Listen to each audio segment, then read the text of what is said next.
Itu. Ada Pak, ada tempat casa. Ya. Ada dulu tak? Ada cas tak itu susah.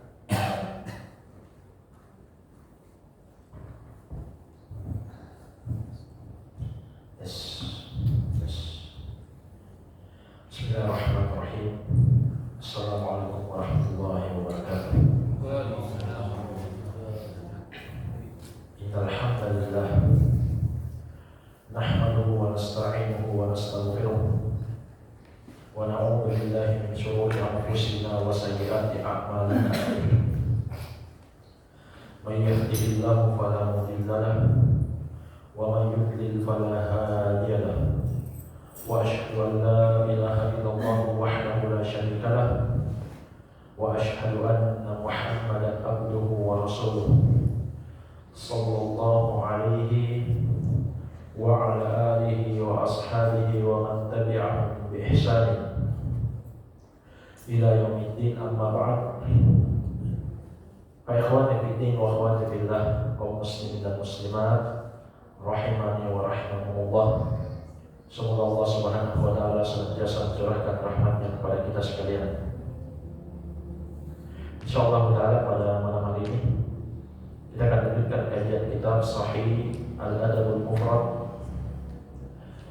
pembahasan tentang adab-adab di dalam Islam yang diambil dari kitab Al-Adabul Mufrad karya Amirul Mukminin fil Hadits Abu Abdillah Muhammad bin Ismail Al-Bukhari rahimahullahu taala.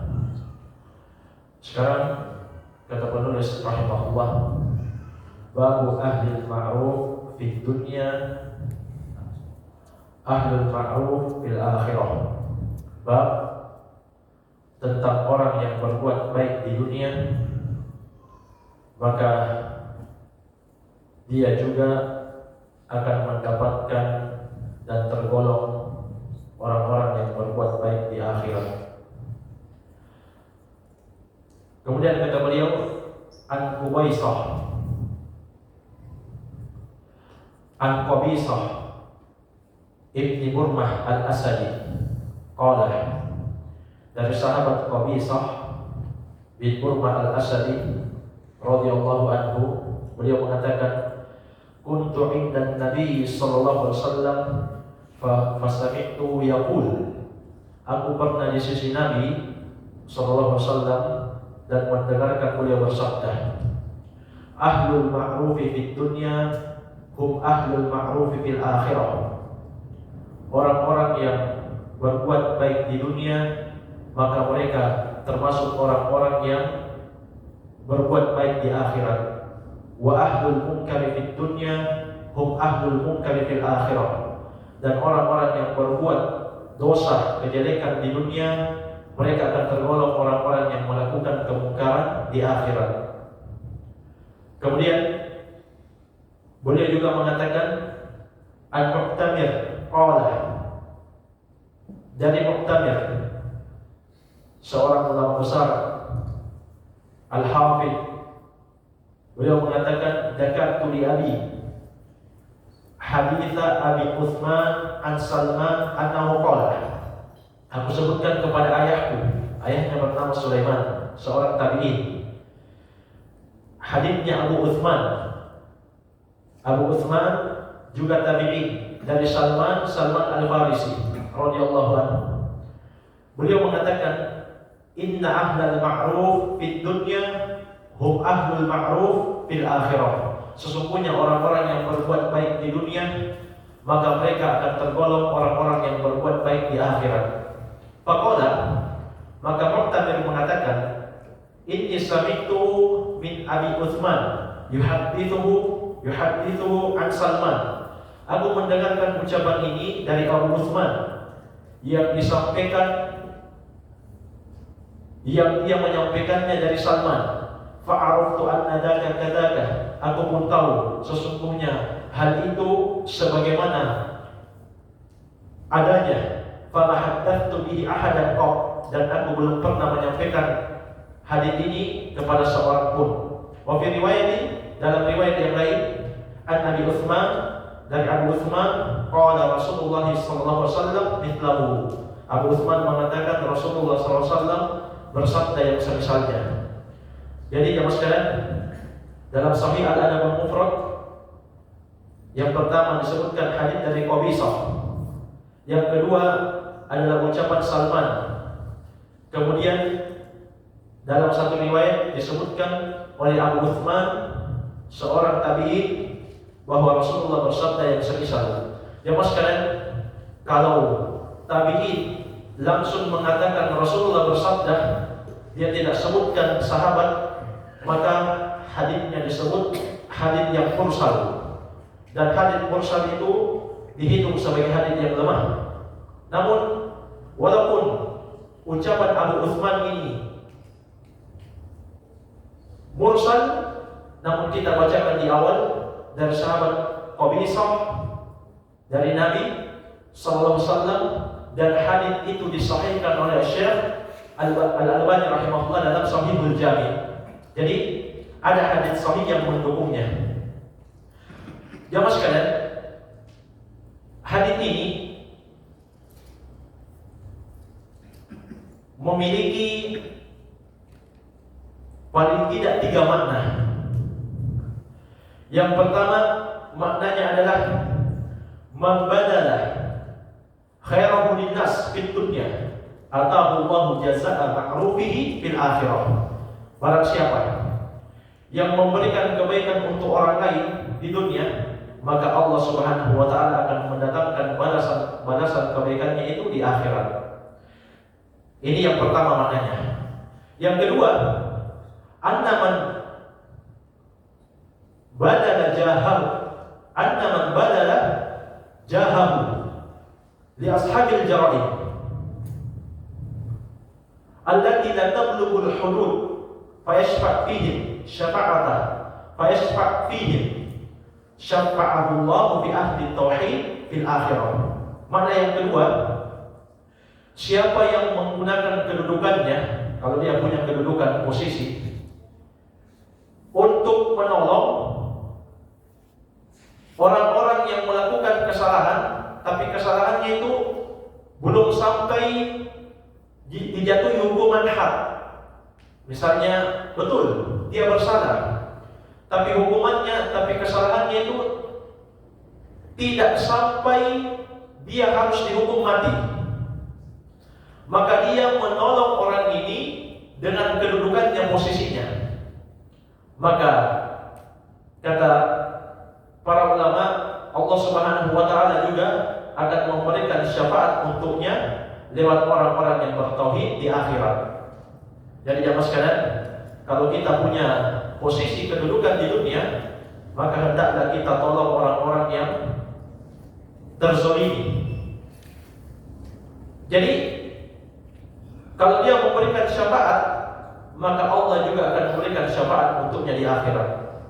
Dan itu Nabi kita yang mulia Muhammad SAW mengatakan, isfa'u tu'jaru, berikanlah syafaat, maksudnya berikanlah pertolongan, kalian akan diberikan pahala.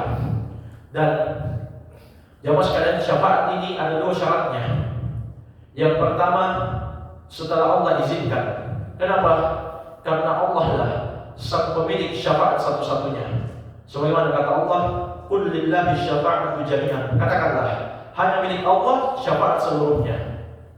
Jadi syarat yang pertama harus dengan izin Allah. Tidak ada satupun makhluk yang bisa memberikan syafaat kecuali setelah Allah izinkan. Karena itu ayat kursi, Allah Subhanahu wa taala juga mengatakan, man dzalladzi yashfa'u indahu illa bi'idzni. Tidak ada satupun orang yang bisa memberikan syafaat di sisinya kecuali setelah Allah izinkan. Ini syarat yang pertama terkait dengan syafaat. Syarat yang kedua ya Mas sekalian, orang yang mendapatkan syafaat itu harus orang yang Allah ridhoi, yaitu orang-orang yang bertauhid, beribadah hanya kepada Allah, tidak mempersekutukan Allah sedikit pun juga dengan sesuatu apapun juga. Karena Allah Subhanahu wa taala mengatakan, la yashfa'una illa liman irtada. Mereka seluruhnya tidak akan memberikan syafaat kecuali bagi siapa yang Allah ridhoi. Jadi ini 2 syarat syafaat. Kemudian makna hadis yang ketiga, adalah ya'ti ashabul ma'ruf fid dunya yaumil qiyamah. Orang-orang yang berbuat baik akan datang pada hari kiamat, lahum ma'rufuhum. Dia memiliki kebaikan. Mereka memiliki kebaikan. Wa tabaqu hasanatuhum jami'ah fa yu'taunaha. Maka mereka pun diberikan kebaikan-kebaikan yang dulu dia lakukan di dunia, dibalas mereka. Fa in zadat sayyi'atuhu ala hasanatihi yaghfir lahu wa yudkhiluhul jannah fayajtami'u lahumul ihsan ila nas fid dunya wal akhirah. Namun jika sekiranya dosanya, kesalahannya lebih berat dibanding kebaikannya, tapi karena dia dikenal orang-orang yang tulus dulu di dunia, maka Allah akan memaafkan dia dan memasukkan dia ke dalam surga, lalu terkumpullah untuk mereka kebaikan kepada manusia di dunia dan di akhirat. Jadi ini paling tidak 3 makna hadis. Orang yang sifatnya, karakternya suka berbuat kebaikan di dunia, mereka akan tergolong orang-orang yang berbuat baik di akhirat. Baik, jemaah sekalian, di dalam hadis yang lain dari Jabir bin Abdullah yang dikeluarkan oleh Imam Muslim, Nabi kita yang mulia Muhammad sallallahu alaihi wasallam mengatakan, yub'atsu kullu 'abdin 'ala ma mata 'alaihi. Setiap hamba akan dibangkitkan di atas perbuatan yang dia dulu wafat di atasnya. Jadi setiap hamba, dan ini sudah menjadi sunnatullah, akan dibangkitkan sesuai dengan kondisi dia dulu meninggal di dunia. Dan sudah sunnatullah, orang yang hidup di atas kebaikan, maka dia juga akan wafat di atas kebaikan. Dan bagaimana kondisinya ketika dia meninggal, begitu pula kondisinya dia akan dibangkitkan.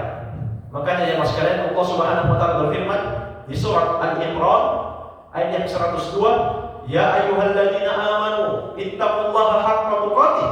Wahai orang-orang yang beriman, bertakwalah kalian dengan sebenar-benarnya takwa. Maksudnya kita harus benar-benar menjalankan perintah Allah dan menjauhi larangan Allah. Wala tamutunna illa wa antum muslimun. Dan janganlah kalian wafat kecuali dalam kondisi muslim, kecuali dalam keadaan Islam. Jadi hari ini jamaah sekalian memberikan pelajaran penting kepada kita bahwa hendaklah kita mengisi hidup kita dengan kebaikan. Karena orang yang mengisi kehidupannya dengan amal saleh, dengan kebaikan, dia akan meninggal dalam kondisi seperti itu juga. Dan kalau dia meninggal dalam kondisi berbuat kebaikan, maka dia akan dibangkitkan dalam kondisi seperti itu juga.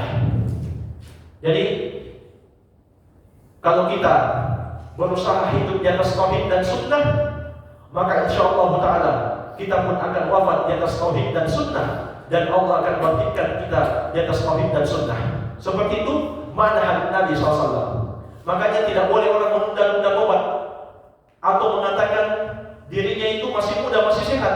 Tidak, jamaah sekalian, sudah menjadi ketetapan Allah. Orang yang menjaga dirinya, melakukan kebaikan, Allah akan wafatkan dia di atas kebaikan tersebut, dan Allah akan bangkitkan dia di atas kebaikan tersebut. Makanya kata Imam Ahmad rahimahullah, salah seorang imam fikih 4 madhab, kata beliau rahimahullah, man mata 'ala al-islam was sunnah mata 'ala al-khairi kullihi. Barang siapa yang meninggal di atas Islam dan sunnah, maksudnya dia beribadah hanya kepada Allah yang satu saja, tidak mempersekutukan Allah sedikit pun juga dengan sesuatu apapun juga, dan dia wafat di atas sunnah, maksudnya semua ibadahnya sudah dia pastikan di atas dalil, mengikuti Nabi Muhammad SAW, maka kata Imam Ahmad rahimahullah, dia wafat di atas kebaikan seluruhnya. Jadi setiap hamba akan dibangkitkan sesuai dengan kondisi bagaimana dia meninggal. Apalagi jamaah sekalian, ini masih di bulan Sya'ban, di bulan yang manusia itu banyak yang lalai. Jamaah sekalian, dalam hadis Usama bin Zaid disebutkan oleh Imam Al-Mundhiri dalam At-Targhib wa At-Tarhib, Usama bin Zaid berkata kepada Rasulullah sallallahu alaihi wasallam, "Lam araka Qultu ya Rasulullah, lam araka tasumu min syahri min asyhur ma tasumu Sya'ban. Aku tidak pernah melihat kamu berpuasa dalam satu bulan itu lebih banyak dari bulan-bulan yang ada seperti kamu berpuasa di bulan Sya'ban. Qala, maka Nabi SAW bersabda menjawab pertanyaan Usama bin Zaid, "Daka syahrun yaqbalu nasu anhu baina Rajab wa Ramadan." Bulan Sya'ban yang saat ini kita berada di dalamnya, kata Nabi, adalah bulan yang manusia itu lalai dari ibadah dan terletak antara Rajab dan Ramadan.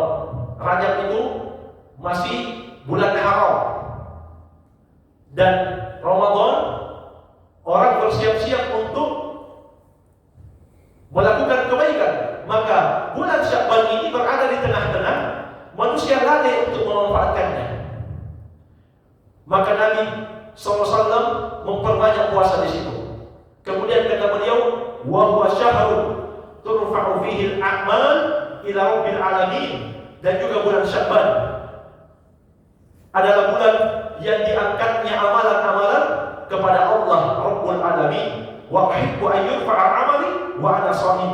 Kemudian kata Nabi, aku senang amalanku diangkat dalam keadaan saya berpuasa. Ini hadis mengajarkan kepada kita jemaah sekalian, hendaklah kita mengisi bulan Sya'ban ini dengan ibadah, dengan kebaikan. Sebab di bulan ini catatan amalan kita diperhadapkan kepada Allah Rabbul Alamin. Jangan sampai yang terlapor justru yang banyak adalah maksiat dan dosa. Tentunya kita malu. Karena itu kata Al-Hafidz Ibnu Rajab rahimahullah, wa fihi dalil, di dalam hadis ini ada dalil ala istihbab imarati awqati qawlatin nas bil ta'ah, supaya di dalam hadis ini terdapat dalil dianjurkannya untuk menghidupkan waktu-waktu yang manusia lalai di dalamnya dengan ketaatan ibadah kepada Allah. Wa anna dzalika mahbubun lillahi azza wa jalla, dan itu termasuk amalan yang dicintai oleh Allah Subhanahu wa taala. Jadi jemaah sekalian, beribadah di tengah lalainya manusia itu termasuk ibadah yang Allah Subhanahu wa taala cintai. Demikian pula jemaah sekalian, Al-Hafidz Ibnu Rajab rahimahullah mengatakan, anna siyamahu katabri ala syahri Ramadan. Sesungguhnya berpuasa di bulan Sya'ban adalah latihan sebelum masuk puasa Ramadan. Jadi hendaklah kita memperbanyak kebaikan di bulan Sya'ban ini. Dan orang yang berbuat baik di dunia akan tergolong orang-orang yang berbuat baik di akhirat nanti. Jemaah sekalian, kemudian di sini kita sebutkan juga faedah tentang malam nisfu Sya'ban. Kita akan sebutkan bahwa para ulama dan Lajnah Daimah, demikian pula Samahatul Mufti Al-Fauzan Hamidullah, menyebutkan tidak ada dalil yang sahih yang menunjukkan keistimewaan malam atau hari pertengahan di bulan Sya'ban. Ketika Lajnah Daimah ditanya, ma huwa du'a alladhi warada 'anil Nabi sallallahu alaihi wasallam fi lailatin nisfi min Sya'ban, wa hal min as-sunnah ihya'u hadhihi al-lailah bit-tajammu' fil masjid wa du'a bi du'a'in mu'ayyan wa taqarrub ila Allah. Apa doa yang sah dari Nabi sallallahu alaihi wasallam tentang malam nisfu Sya'ban, dan apakah termasuk sunnah menghidupkan malam tersebut dengan berkumpul di masjid dan berdoa dengan doa yang tertentu dan mendekatkan diri kepada Allah. Kata Lajnah Daimah, lam yathbut fi takhsis lailatin nisfi min Sya'ban bi du'ain aw ibadatin dalilun sahihun. Tidaklah thabit, tidaklah sah, tidaklah sahih pengkhususan malam nisfu Sya'ban dengan doa atau ibadah tertentu Tidak ada dalil yang sahih. Fatakhsisuha bidzalika bid'atun, maka mengkhususkan malam nisfu Sya'ban termasuk perkara baru di dalam agama. Di qaulin Nabi sallallahu alaihi wasallam, fa inna kulla muhdatsatin bid'atun wa kulla bid'atin dhalalatun.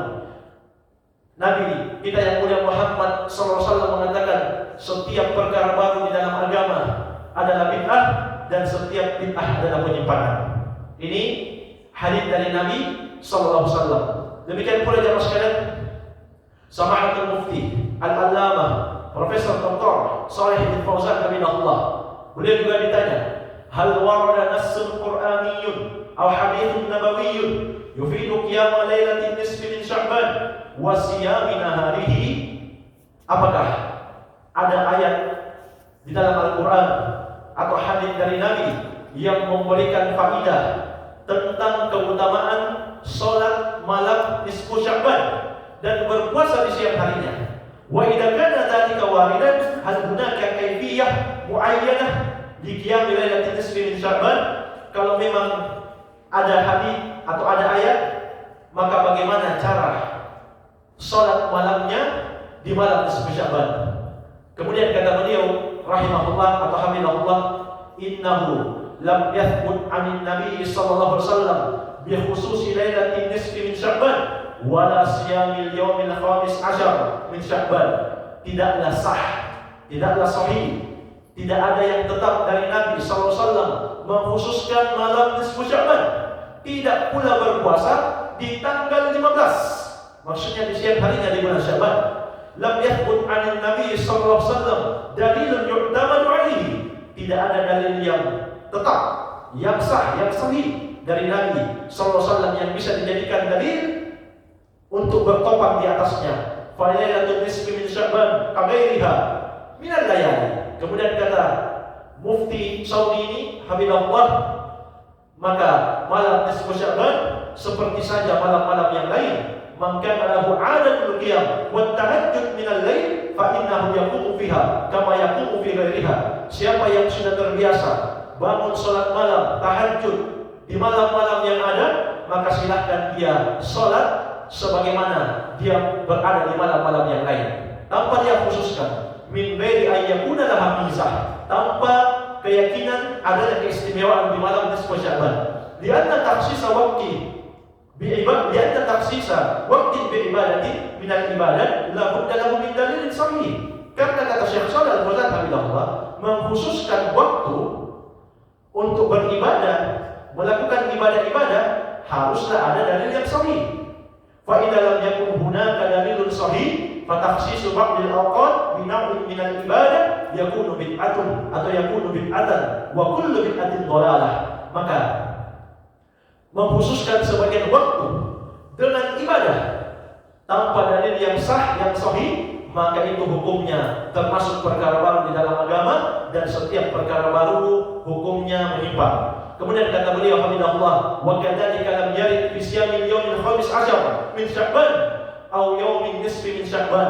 Tidak juga ada dalil yang sah dari Nabi menyebutkan keutamaan puasa tanggal 15 di bulan Sya'ban, atau berpuasa atau di hari pertengahan Sya'ban.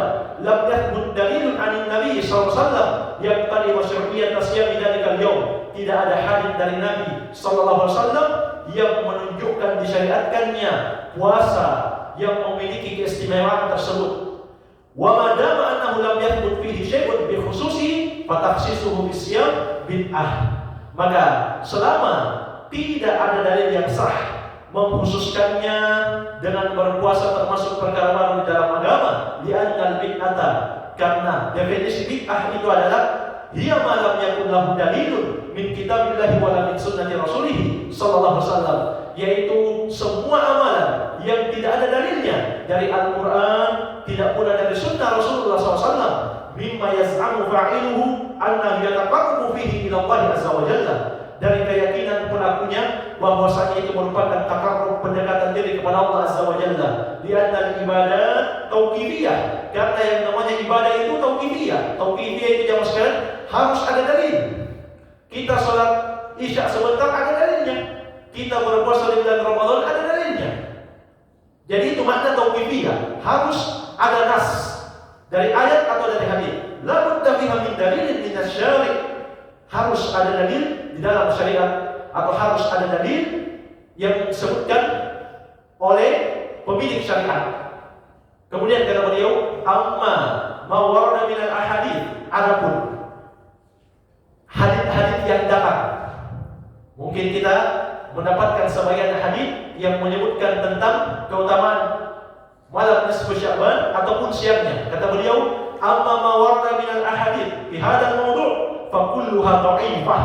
Semua hadis-hadis yang datang tentang malam nisfu Sya'ban, demikian pula siang harinya, fa kulluha dha'ifah, seluruhnya lemah. Kama nassa 'ala dzalika ahlul ilm, sebagaimana ditegaskan oleh mayoritas ahlul ilmi, kebanyakan ulama, fala yathbut biha taksisu ibadatin, maka kalau begitu tidak boleh melaksanakan atau menentukan ibadah, satu ibadah, la bi qiyami tilkal lailah wala bi siyami dalikal yaum, tidak dengan mengkhususkan salat malam, tidak pula dengan mengkhususkan puasa di siang hari.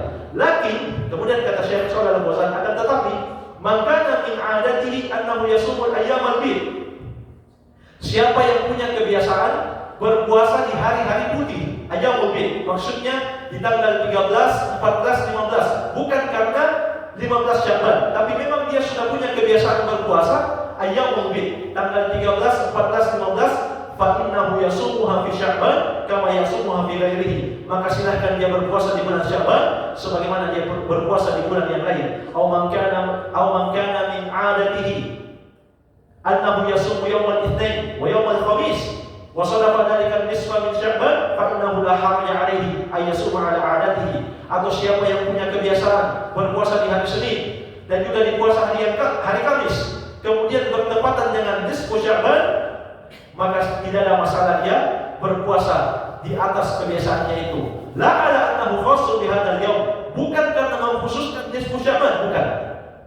Wa kadzalika man kana yasumu min Sya'ban siyaman katsiran, kama kana Nabi sallallahu alaihi wasallam yasumu wa yuftiru siyam min hadzal syahr. Demikian pula orang yang biasa berpuasa atau berpuasa di bulan Sya'ban dengan puasa yang banyak. Mungkin dia ingin melatih dirinya sebagaimana atau banyak manusia yang lalai di dalamnya, sebagaimana Nabi SAW berpuasa dan memperbanyak puasa di bulan tersebut. Lakinnahu lam yakhussu hadzal yaum, akan tetapi tidak boleh dia khususkan hari 15 Sya'ban tersebut, alladzi huwa al-khamis asyar, yaitu tanggal 15 Sya'ban. Lam yakhussuhu bi siyamin fa inna ma yadkhulu tab'an, dia tidak boleh mengkhususkan dengan puasa, sesungguhnya dia berpuasa di tanggal itu hanyalah mengikutkan kebiasaannya, apakah biasa puasa Senin atau Kamis, atau biasa berpuasa di tanggal 13, 14, dan 15. Kemudian kata Syekh Shalal Al-Fauzan Habibullah menutup ucapan beliau, hasilnya, kesimpulannya, annahu lam yathbut bi khususi lailatul nisfi min Sya'ban dalilun yaqtadi ihya'aha bil qiyam, maka tidaklah ada dalil yang sah yang menunjukkan bolehnya dihidupkan dengan salat malam nisfu Sya'ban. Walam yathbut kadzalika fi yaumil khamis asyar min Sya'ban dalil yaqtadi takhsisuhu bisyam, tidak pula ada dalil yang sah mengkhususkan di tanggal 15-nya, tanggal 15 Sya'ban untuk berpuasa. Fama yaqaluhu ba'dun nas khususan al-awwal fi hadhihi lailah atau fi hadzal yaum hadza kulluhu bid'ah yajib an-nahyu anhu. Apa yang dilakukan oleh sebagian manusia, terkhusus orang-orang awam di malam tersebut, maka seluruhnya ini adalah perkara baru di dalam agama yang wajib dilarang darinya, wa tahdhiru minhu, dan mengingatkan darinya, wa fil ibadati tsabitah anin nabi sallallahu alaihi wasallam min as-salawati was-siyam ma yughni an hadzal muhdatsat wallahu ta'ala a'lam. Dan kemudian kata beliau Habibullah, ibadah-ibadah yang sah dari Nabi SAW, apakah berupa salat dan puasa, itu sudah mencukupkan dari ibadah-ibadah baru yang tidak ada dalilnya. Wallahu ta'ala alam, sebutkan oleh di dalam Al-Muntaqa min Fatawa Al-Fauzan Habibullah ta'ala. Jadi jemaah sekalian, silahkan kita memperbanyak ibadah di bulan Sya'ban. Bahkan Nabi SAW hampir di seluruh Sya'ban beliau berpuasa. Demikian pula kita banyak membaca Al-Quran di bulan Sya'ban banyak meningkatkan amal-amal soleh. Kenapa? Sebab di bulan Sya'ban diangkat, dilaporkan amalan-amalan itu kepada Allah Rabbul Alamin. Dan kata Nabi, wa uhibbu an yurfa'a amali wa ana sha'im. Dan saya senang kalau amalanku itu diangkat, dilaporkan dalam keadaan saya berpuasa. Baik, jadi jemaah sekalian, tidak ada pengkhususan di tanggal 15 malamnya ataupun di siang harinya dari yang sahih dari Al-Quran maupun Sunnah Rasulullah Sallallahu Alaihi Wasallam. Baik, jemaah sekalian, mungkin saja bisa kita ambil. Barangkali yang perlu dipertanyakan saya persilakan. Wallahu a'lam.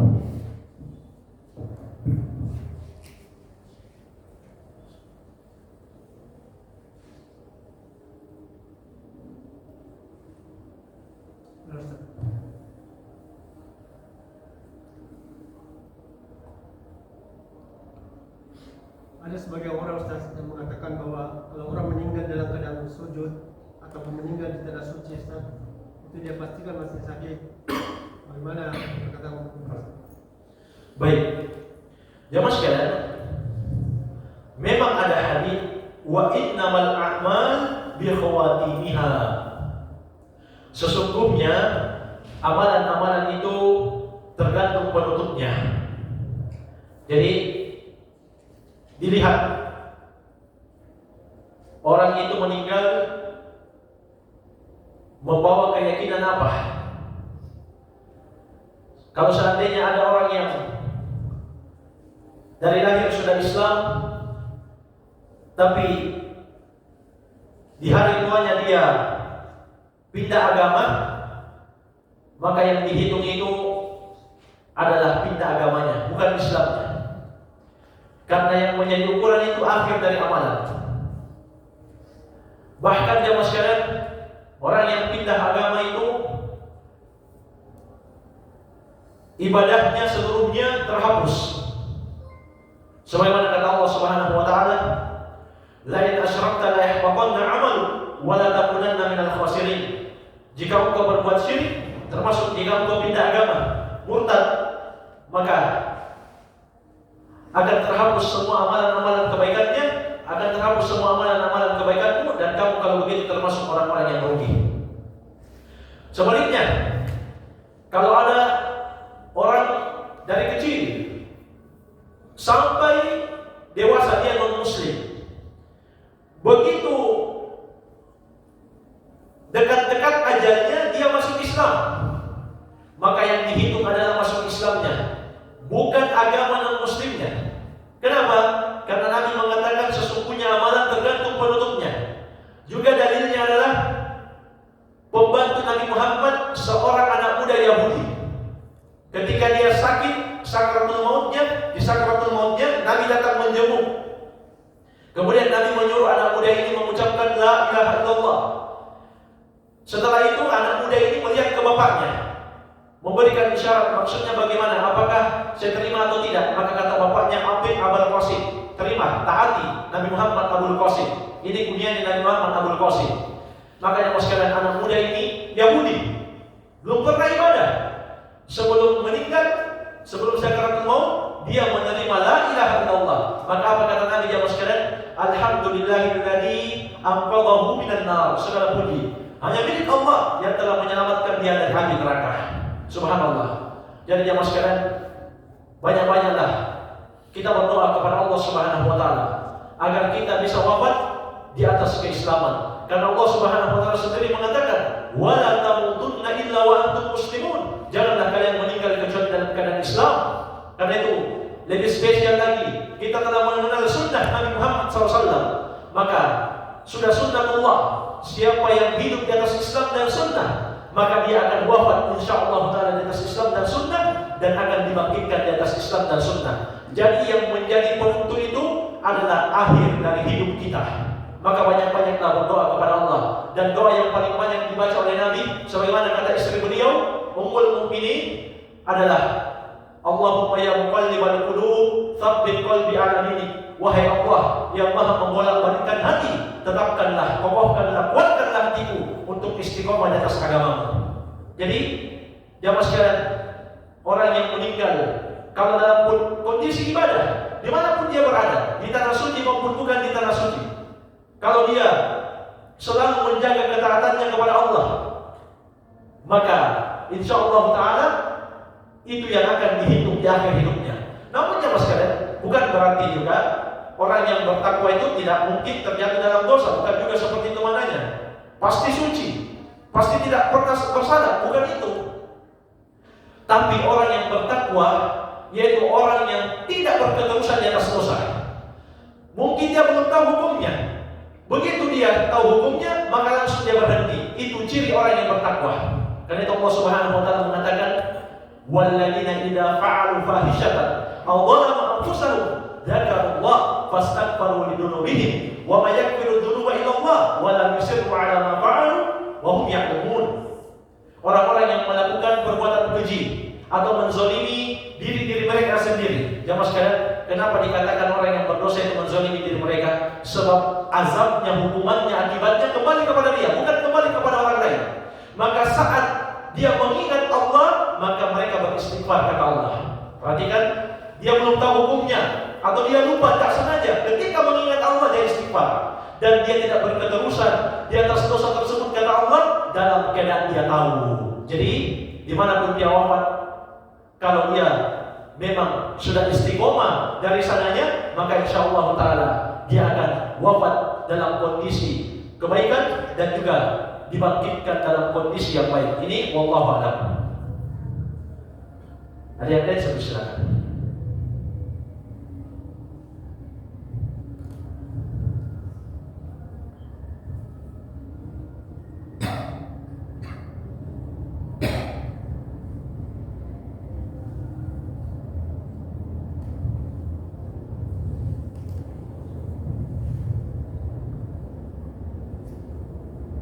Ustaz. Ya. Saya pernah dengar ceramah Ustaz bahwa para salafus saleh dulu kalau membaca Quran tidak melewati 10 ayat. Dia amalkan, kemudian dia dakwakan, baru dia berpindah ke ayat berikutnya Ustaz. Bagaimana dengan Baik. Jamaah sekalian, itu disebutkan juga oleh Al-Allamah Muhammad bin Shalih Al-Utsaimin rahimahullah bahwa ketika beliau ditanya orang yang baru hijrah itu sebenarnya kitab apa atau para penuntut ilmu itu bagusnya mulai dari kitab apa dia belajar. Kata beliau rahimahullah, tidak ada kitab yang lebih baik dibanding Al-Quran, kitab Allah. Jadi orang yang berhijrah, orang yang baru sadar, baru tobat atau para penuntut ilmu, yang harus dia pelajari terlebih dahulu adalah Al-Quran, kitab Allah. Karena sumber ilmu berada di dalam kitab Allah. Allah Subhanahu wa taala mengatakan, "Inna hadzal Qur'an yahdi lillati hiya aqwam." Sesungguhnya Al-Qur'an ini akan mengantarkan orang yang membacanya, mempelajarinya kepada jalan yang paling lurus. Dan memang betul, dulu sahabat tidaklah mempelajari ayat demi ayat kecuali beliau atau kecuali mereka mengamalkan dulu. Siapa yang mampu melakukan sebagaimana yang dilakukan oleh para sahabat, maka dia adalah orang yang mendapatkan hidayah oleh Allah Subhanahu wa taala. Namun jamaah sekalian, tentunya kemampuan kita berbeda-beda. Apalagi kemampuan kita dengan para sahabat Nabi sallallahu alaihi wasallam itu sangat berbeda. Sampai-sampai Nabi Muhammad mengatakan, "La tasubbu ashabi, la tasubbu ashabi." Jangan kalian menghina sahabatku, jangan kalian mencela sahabatku. "Lau anna ahadakum anfaqa mithla uhudin dhahaban, ma balagha mudda ahadihim wala nasifahu." Seandainya kata Nabi, salah seorang di antara kalian berinfak emas sebanyak gunung Uhud. Ini kata Nabi. Seandainya salah seorang di antara kalian berinfak emas sebesar gunung Uhud, maka tidak akan menyamai infaknya sahabatku walaupun setengah mud. Setengah mud itu jamaah sekalian, satu tangan orang dewasa. Satu mud 2 tangan orang dewasa. Satu mud infaknya sahabat dengan infaknya orang selain sahabat, walaupun sebesar gunung Uhud, tidak sama dengan nifaknya sahabat yang satu pun, seukuran tangan. Jadi tentunya beda. Namun jemaah sekalian, Allah Subhanahu wa taala mengatakan memuji orang-orang yang berusaha untuk mengikuti jalannya para sahabat. Bacalah surat At-Taubah di ayat yang ke-100. Allah Subhanahu wa taala mengatakan was-sabiqunal awwaluna minal muhajirin wal ansar. Orang-orang yang pertama kali dan sudah lebih dulu beriman dari kalangan muhajirin dan ansar. Ini golongan sahabat Nabi Muhammad SAW. Al-Muhajirin, sahabat yang datang dari Makkah. Al-Ansar, sahabat yang siap menolong di kota Madinah. Allah puji di dalam Al-Quran. Nah, bagaimana orang-orang yang hidup setelah sahabat bisa juga masuk ayat ini? Asalkan kata Allah, walladzina tabauhum bi ihsan. Mereka mengikuti jalannya sahabat dengan cara yang baik. Jamaah sekalian, apa makna mengikuti dengan cara yang baik di ayat ini? Dia ikuti akidahnya, dia ikuti amalannya. Walaupun dia mungkin tidak bisa beramal langsung ketika dia tahu makna Al-Quran, tapi dia berusaha untuk mengikuti jalannya sahabat. Maka apa kata Allah jemaah sekalian? Radhiyallahu anhum wa radu anhu. Allah ridho kepada mereka, mereka pun ridho puas dengan balasan dari Allah. Wa a'adda lahum jannatin tajri tahtaha al-anhar khalidina fiha abada. Dan Allah akan siapkan untuk mereka surga-surga yang mengalir di bawahnya sungai-sungai, mereka kekal di dalamnya. Dzalikal fawzul 'adzim. Itulah kemenangan yang besar. Jadi jemaah sekalian, walaupun kita tidak hidup di zaman sahabat, tapi kita bersyukur karena kita bisa mempelajari, membaca, mengetahui sirahnya sahabat, perjalanannya mereka, maka ikuti serombong kita. Karena ada orang sebagian bilang, kenapa saya tidak hidup di masa sahabat ya? Coba kalau saya hidup di masa sahabat, maka kita katakan di masa sahabat juga itu, di masa Nabi ada dua golongan. Ada golongan Abu Bakar, ada golongan Abu Jahal. Jadi jangan terlalu pede. Kamu hidup di masa sahabat, di masa Nabi kamu menjadi sahabat, barangkali kamu menjadi pengikut Abu Jahal bagaimana? Jadi syukuri saja yang ada. Kita berusaha untuk mengamalkan amalan-amalan sahabat. Maka insyaallah taala itulah wasiat Nabi Muhammad, fa'alaikum bisunnati. Wajib kalian untuk berada di atas sunnahku wa sunnatil khulafa'ir rasyidin al-mahdiyyin, dan sunnah para sahabatku yang mendapatkan petunjuk dan hidayah. Baik, jemaah sekalian, ini mungkin yang bisa kita ambil sudah masuk Isya. Semoga bermanfaat. Dan tidak kurangnya saya mohon maaf. Wabillahi taufik. Subhanallah bihamdi. Asyhadu an la ilaha illa anta astaghfiruka wa atubu ilaik. Walhamdulillahirabbil alamin. Wassalamualaikum warahmatullahi wabarakatuh.